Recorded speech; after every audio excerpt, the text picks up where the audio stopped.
Hello everyone, how are you? Today I am going to teach you exercise 10.2. Before solving this exercise, I would like to tell you theorem number first and theorem number second. ठीक है, अब तो मैं जो है आपको exercise solve करने से पहले कुछ थ्योरम जो है उसको आपको पहले मैं बताना चाहता हूँ, ठीक है, और उसको आप ध्यान से समझिए। उसके बाद में फिर आपको एक्सरसाइज जो है 10.2 वो कम्प्लीटली आप बड़ी आसानी से उसको सॉल्व कर सकते हो, ठीक है। तो लेकिन इससे पहले एक्सरसाइज सॉल्व करने से पहले आपको वो प्रमेय आपको यानी कि वो जो थ्योरम है उसको आपको बिल्कुल कम्प्लीटली समझ में आनी चाहिए, ठीक है। तो देखते हैं वो थ्योरम क्या है। तो थ्योरम नंबर फर्स्ट है आपकी, और वो थ्योरम आपके पास ये है, वृत्त के केंद्र से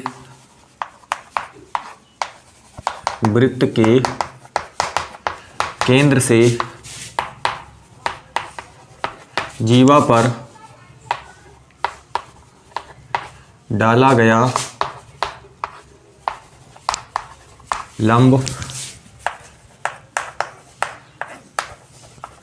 जीवा को समद्विभाजित करता है। क्या प्रमेय है? प्रमेय है वृत्त के केंद्र से जीवा पर डाला गया लंब जीवा को समद्विभाजित करता है, ठीक है।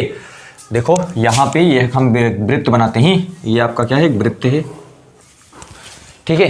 ये आपका एक पास एक क्या है, एक वृत्त है। ये वृत्त का सेंटर है, इसको हमने ओ बोला हुआ है। ओ क्या है? इस वृत्त का क्या है, केंद्र है, ठीक है। अब एक जीवा हम ले लेते हैं, एक जीवा आपके पास, ये देखो एक जीवा आपके पास, ये एक जीवा है, इसका नाम दे देते हैं ए बी। ए बी एक क्या है, जीवा है।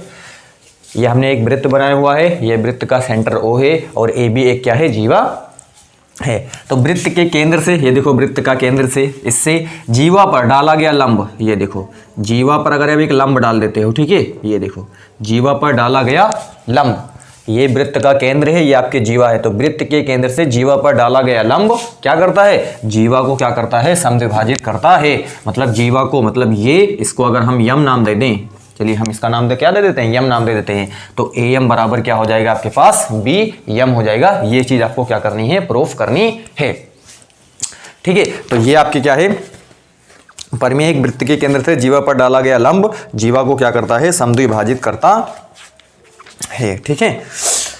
तो देखते हैं कि क्या कर सकते हैं हम इसमें। हम क्या करते हैं, हम एक रचना करते हैं। वो रचना क्या है आपके पास, इसको हम ऐसे मिला देते हैं, ठीक है, और इसको हम ऐसे मिला देते हैं। ध्यान से समझिए इसको, ठीक है। ये क्या है, 90 डिग्री है, ध्यान रखना, क्योंकि हमने यहाँ पे क्या बोला हुआ है, ये आपके पास ए बी जीवा है और केंद्र आपका पास क्या है, ओ है। तो वृत्त के केंद्र से, वृत्त के केंद्र ओ से ये जो आपके पास सामने जीवा, इस पर डाला गया लंब क्या करता है, जीवा को समद्विभाजित करता है, ठीक है। तो यहाँ पर सबसे पहले लिखते हैं हम कि इसमें क्या क्या चीज़ें आपको दे रखी हैं।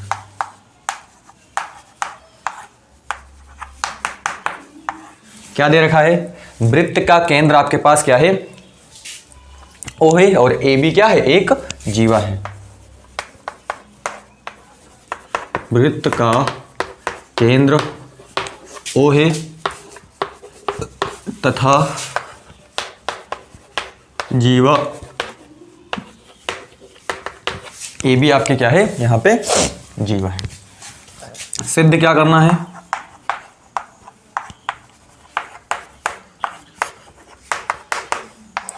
सिद्ध करना है आपको कि ओयम जो है ए बी को क्या करता है, समद्विभाजित करता है।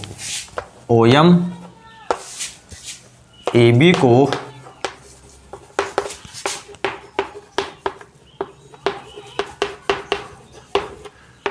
समद्विभाजित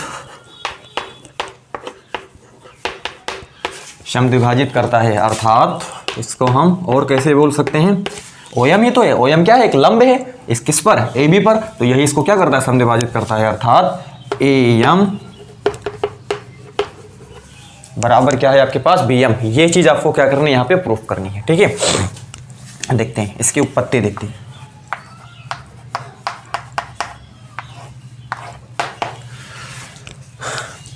उत्पत्ति में हम ये त्रिभुज लेते हैं और एक त्रिभुज ये वाला लेते हैं, ठीक है ना। हम क्या लेते हैं, ए ओ यम त्रिभुज AOM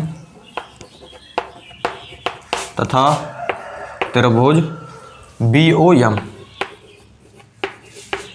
हम ये दो त्रिभुज यहाँ पे कंसीडर किए हुए हैं, ठीक है ना। हमने क्या लिया हुआ है, AOM और एक BOM, ये लिया हुआ है। इसमें देखो OM बराबर क्या है, OM है, क्या समझ में आता है, OM बराबर क्या है, OM है। क्यों? क्योंकि कॉमन है दोनों में, इसके लिए भी ये है और इस वाले त्रिभुज के लिए भी है, तो ये क्या है, कॉमन है।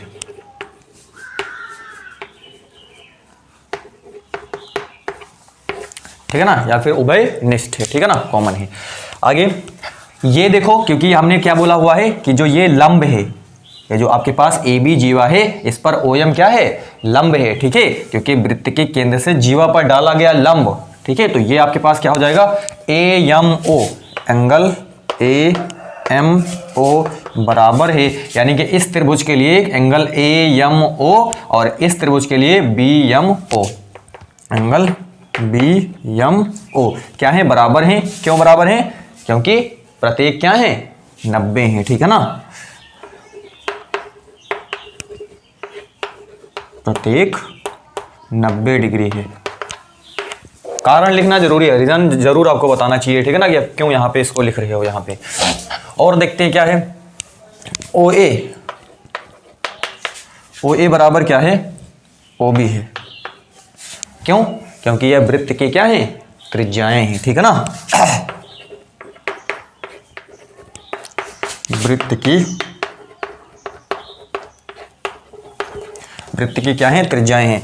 तो एक देखो, एक आपके पास 90 आ गया, इस त्रिभुज में एक 90 आ गया, एक आपके पास क्या आ गया, कर्ण आ गया, और एक आपके पास क्या आ गई यहाँ पे भुजा आ गई, ठीक है ना।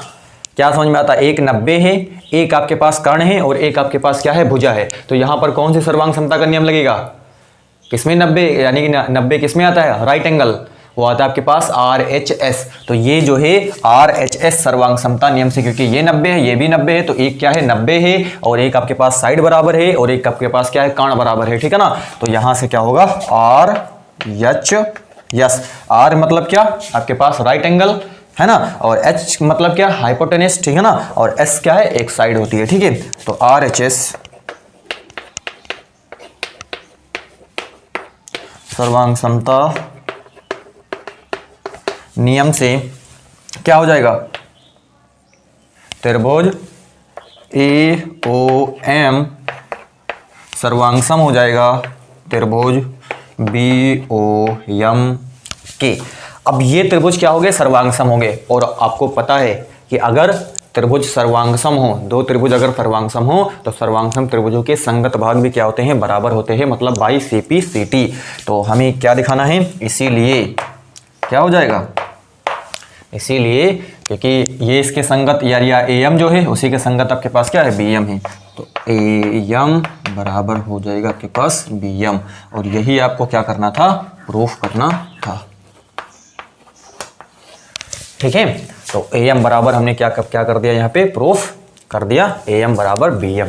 तो ये थी हमारी परिमेय नंबर फर्स्ट, इजी थी, बस थोड़ा सा आपको इसमें समझना था। क्या बोला हुआ था इसमें, एक वृत्त था आपके पास, एक वृत्त का केंद्र हमने O जो है यहाँ पे जो है कंसिडर किया हुआ है, वो जो है वृत्त का क्या है, केंद्र है। और इस वृत्त के केंद्र से सामने जो जीवा है, इस पर डाला गया लंब इस जीवा को क्या करता है, समद्विभाजित करता है, मतलब AM बराबर क्या है आपके पास, BM है। तो हमने क्या करा, एक त्रिभुज ये लिया हुआ है, एक त्रिभुज आपके पास ये लिया हुआ है, इस वाले त्रिभुज में ये वाला और इस वाले त्रिभुज के लिए ये वाला, दोनों क्या है, कॉमन है। ये वाली आपके पास OA और बराबर आपके पास क्या है, OB है, क्योंकि एक ही वृत्त की क्या है, त्रिज्याएं हैं। तो इस त्रिभुज में OB हो गया और इस वाले त्रिभुज में आपके पास क्या होगा, OA हो गया। तो ये भी क्या है, बराबर है। आपके पास ये 90 है, ये वाला भी 90 है, तो 90 हो गया, ठीक है ना। तो हम वहां पर क्या लगा सकते हैं, RHS, यानी कि R का मतलब राइट एंगल, और आपके पास एक जो होता है एक आपके पास कर्ण होता है, ठीक है ना, हाइपोटेनस, ठीक है, और एक आपके पास क्या होती है, साइड होती है। तो इस तरीके से इस परिमेय को, इस थ्योरम को हम इस तरीके से सॉल्व कर सकते हैं, ठीक है। आप इसका प्रैक्टिस कीजिए, आपको भी ये बड़ी आसान लगेगी, ठीक है ना। बच्चे सोचते हैं कि चीज़ें कॉम्प्लिकेटेड होती हैं, मेरे को कहाँ समझ में आएगा, ठीक है ना, आसान है चीज़ें, बस क्या है आपको प्रैक्टिस करनी है, क्योंकि गणित जो है टोटली बेस्ड ऑन प्रैक्टिस, ठीक है ना। अगर आप प्रैक्टिस करोगे तो आपको खुद ही चीज़ें, आप विजुलाइज चीज़ें आपको होंगे, ठीक है ना। आप ही खुद ही इसको क्रिएट करेंगे, आप अपने दिमाग में सारी चीज़ें आपके खुद ही आने लगेंगी, आप खुद ही बनाएंगे, ठीक है ना। इस बात की श्योरिटी है, ठीक है। तो इसका आप स्क्रीनशॉट ले सकते हो, नहीं तो इसको नोट कर सकते हो। अब हम नेक्स्ट थ्योरम लेकर लेते हैं, ठीक है।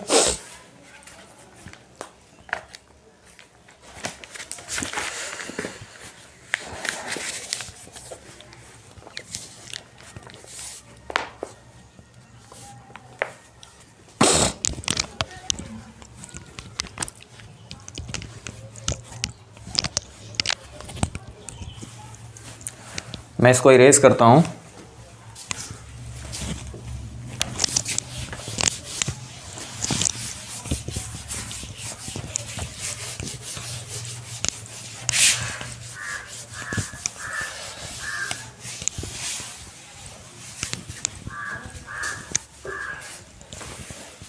परमीय, अगली परमीय ही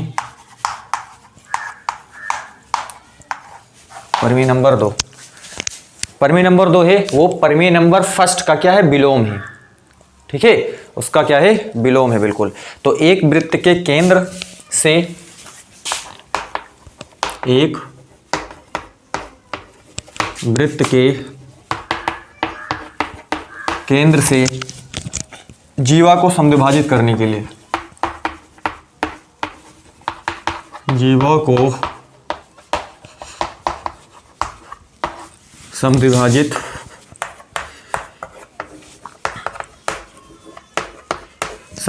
करने के लिए खींची गई रेखा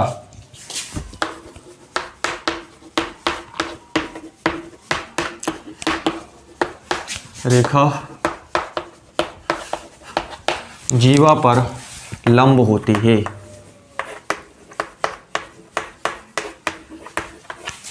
ये चीज, ठीक है। एक वृत्त के केंद्र से जीवा को समद्विभाजित करने के लिए खींची गई रेखा जीवा पर क्या होती है, लंब होती है। ये चीज है यहाँ पे, ठीक है।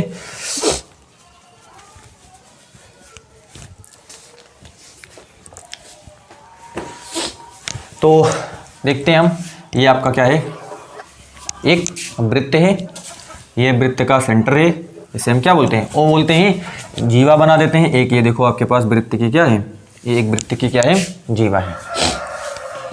वृत्त के केंद्र से जीवा को समद्विभाजित करने के लिए, तो जीवा को, ये आपकी क्या है, जीवा है, इसको समद्विभाजित करने का मतलब दो बराबर भागों में बांटने के लिए, समझ के लिए खींची गई रेखा। तो यहां से देखो, इसको समद्विभाजित करने के लिए खींची गई रेखा, ये हमने एक क्या है, इसको यहाँ पे रेखा क्या करी हुई है, हमने खींची हुई है, किसको, ये भी एक आपकी क्या है, जीवा है। इसी जीवा को क्या करने के लिए, समद्विभाजित करने के लिए खींची गई रेखा, इसका नाम हम एम दे देते हैं।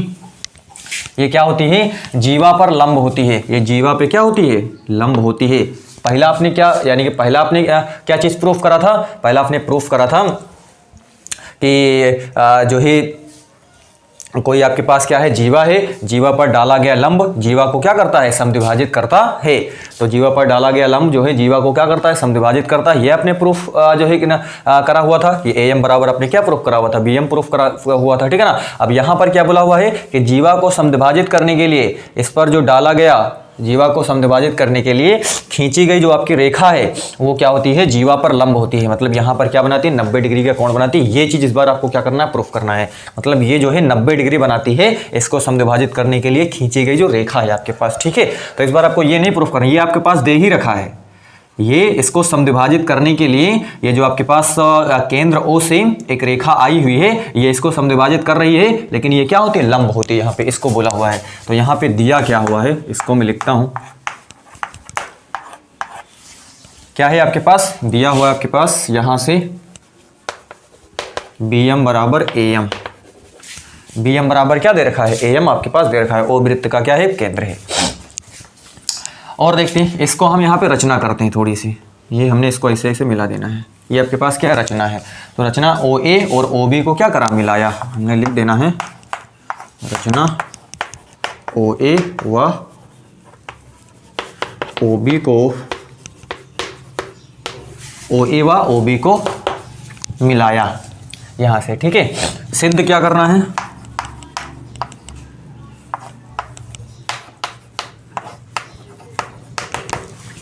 सिद्ध आपको क्या करना है कि OMA एंगल, एंगल OMA बोलो या AMO बोलो, ठीक है ना, एंगल AMO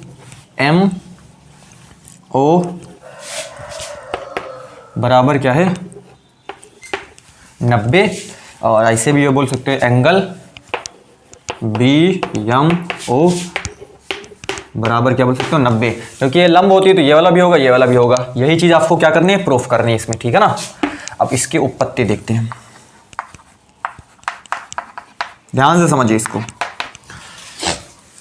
हम त्रिभुज लेते हैं, त्रिभुज AMO तथा त्रिभुज BMO। एक त्रिभुज हमने ये लिया हुआ है, एक त्रिभुज हमने ये वाला लिया है। दोनों त्रिभुजों में देखो OM बराबर OM है कि नहीं, कॉमन है। OM बराबर OM दोनों त्रिभुजों में क्या है, कॉमन है।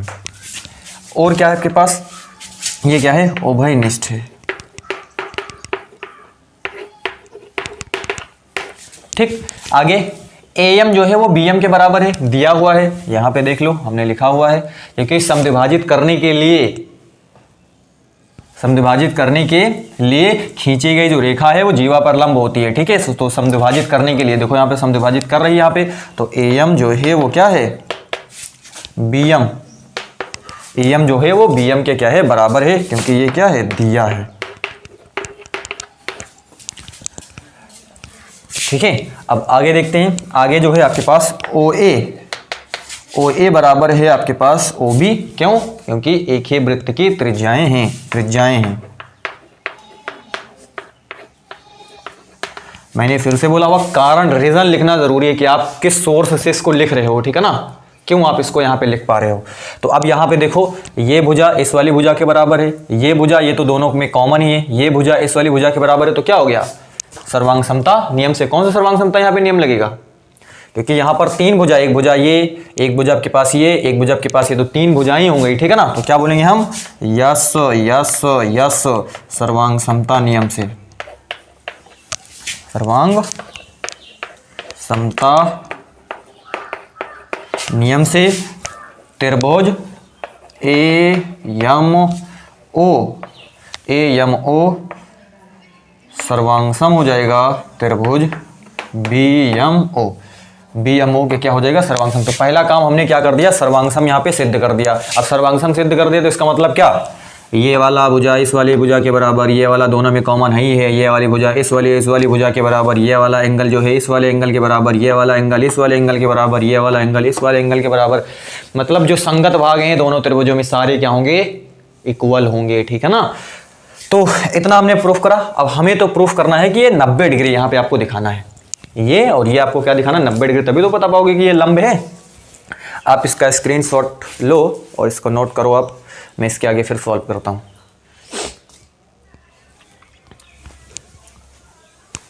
इरेज करता हूँ मैं, अब इसके आगे मैं आपको बताता हूँ।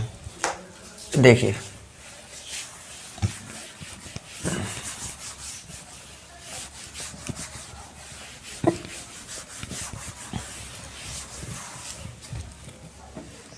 देखो यहां पर AB क्या है, AB की बात करें तो AB क्या है, एक सरल रेखा है, और ये क्या है, एक इस पर रेखा पड़ी हुई इस तरीके से, तो ये क्या होता है, रेखिक युग्म होता है या नहीं होता है, ठीक है ना। तो अब संगत भाग बराबर है, मतलब ये वाला जो होगा इसके क्या होगा, बराबर होगा। हमने पहले ही इसको बताया हुआ है, ठीक है ना। अगर ये 90 है तो ये वाला भी क्या होगा 90 होगा। यही चीज़ आपको क्या करनी है, प्रूफ भी यहाँ पे करनी है, ठीक है। तो यहाँ से देखो AB एक क्या है, सरल, AB यहाँ पे क्या है, एक सरल रेखा है, तो क्या हो जाएगा, angle AMO plus angle BMO बराबर क्या हो जाएगा 180, है ना, क्योंकि ये एक सरल रेखा है, ये इस पर की रेखा इस तरीके से पड़ी हुई है, तो ये वाला क्या होते हैं, रेखिक युग्म होते हैं, ठीक है। तो ये क्या होगा आपके यहाँ पर, रेखिक युग्म,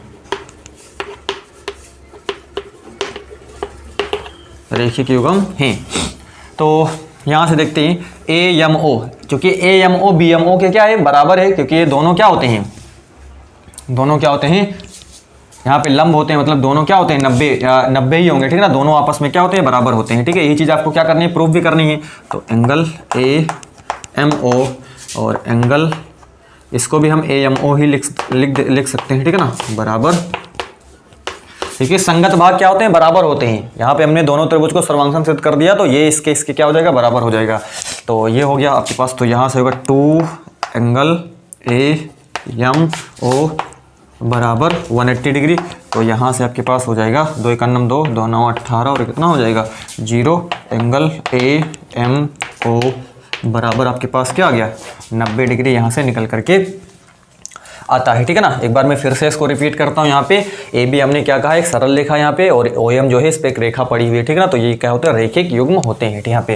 तो एंगल AMO एंगल BMO का योग जो होगा वो 180 डिग्री के क्या हो जाएगा, बराबर हो जाएगा, ठीक है। और हमने सर्वांगसम सिद्ध किया ही हुआ है, हमने सर्वांगसम सिद्ध कर दिया इससे पहले, ठीक है ना, कि ये इसके क्या है, सर्वांगसम है। तो ये वाला एंगल इस वाले एंगल के क्या हो जाएगा, बराबर हो जाएगा। तो बराबर है, तो हम BMO के स्थान पे, एंगल BMO के स्थान पे हम क्या लिख सकते हैं, एंगल AMO लिख सकते हैं, क्योंकि दोनों क्या है, बराबर हैं। तो 2 एंगल AMO बराबर 180 डिग्री हो जाएगा यहाँ से। तो एंगल AMO बराबर कितना हो जाएगा, 90 डिग्री हो जाएगा। और एंगल AMO कितना है, 90 है, तो एंगल BMO भी कितना हो जाएगा, 90 हो जाएगा, ठीक है ना। वो भी आप बता सकते हो आसानी से, क्योंकि दोनों क्या है, बराबर हैं। क्योंकि एंगल AMO बराबर है एंगल BMO के, और ये भी कितना हो जाएगा, 90 हो जाएगा। यही चीज़ आपको क्या करनी है, बतानी है। और इस तरीके से मैंने इस प्रमेय को भी क्या कर लिया है, कंप्लीटली सॉल्व कर लिया है। उम्मीद करते हैं, आशा है कि आप इसको अच्छे से समझे होंगे, और इसको आप खुद एक बार इसकी प्रैक्टिस करेंगे 1-2 बार, बस आपको स्वयं चीज़ें आप खुद ही जान जाओगे, चीज़ें क्या हैं इसमें, ठीक है। तो थैंक यू। अब हम आगे वीडियोज़ लेकर के आएंगे आपके पास। धन्यवाद।